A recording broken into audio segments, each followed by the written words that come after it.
Je pense que pour les sociétés industrielles, que c'est indispensable d'avoir cette politique RSE.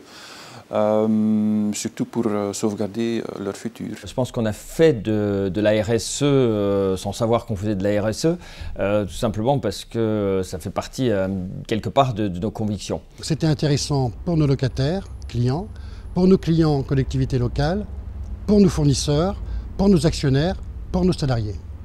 La démarche RSE est venue à nous tout naturellement.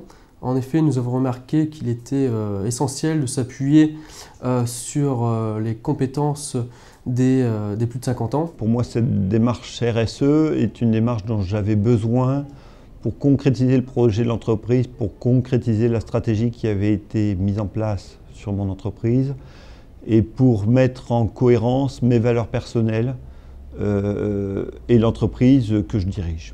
Chez Stafit, nous avons décidé de mettre en place une démarche RSE, puisque cette démarche correspond parfaitement aujourd'hui à nos besoins et à nos motivations. Notre motivation sociale, notre souhait, c'est le bien-être des salariés, c'est de conserver les meilleurs éléments et c'est d'avoir une société qui soit attractive pour les talents à l'extérieur. Notre projet stratégique d'entreprise, dans ces 4 axes fondateurs, il y en a 2. Le premier, c'est le long terme. Nous bâtissons un groupe pour le long terme. Et le deuxième, c'est nous le bâtissons avec des hommes. Et ces 2 piliers-là, nous les retrouvons dans la démarche RSE. Elle nous a, j'avais envie de dire, tout simplement aidé à structurer notre projet d'entreprise. On communique surtout en interne, parce que finalement, ça intéresse avant tout notre personnel. C'est très important que cette décision de s'engager vers une démarche RSE ne soit pas une décision que de la direction, mais que ce soit une décision qui soit partagée, qui soit travaillée par l'ensemble des salariés. Ça, c'est fondamental si on veut réussir dans cette démarche-là. Pour recevoir, il faut donner. Si on veut avoir des informations sur ce que font d'autres, eh bien, il faut soi-même être ouvert et être transparent. Nous communiquons en interne pour fédérer nos salariés autour d'un projet d'entreprise qui a du sens et en externe auprès de nos clients afin de nous différencier de la concurrence par une pratique, je dirais, transparente et qualitative. On veut faire comprendre à tous les acteurs et à un public le plus large possible qu'il y a des solutions écologiquement viables. Nous communiquons sur nos bonnes pratiques pour répondre à une attente des clients, des personnels, des actionnaires, des parties prenantes.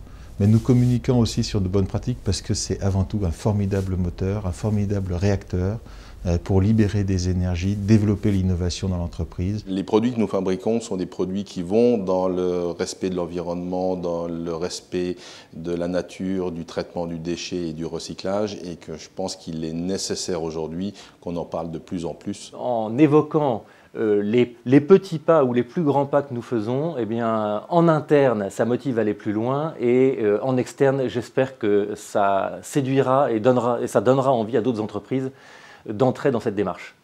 Je souhaite communiquer sur l'extérieur pour montrer qu'effectivement on peut concilier les impératifs économiques, les impératifs de gestion normale d'une entreprise, mais aussi son implication dans le respect des règles d'environnement, des règles sociétales, et que non seulement ce n'est pas incompatible, mais même on crée par ce biais-là un cercle vertueux qui bénéficie de la performance globale de l'entreprise.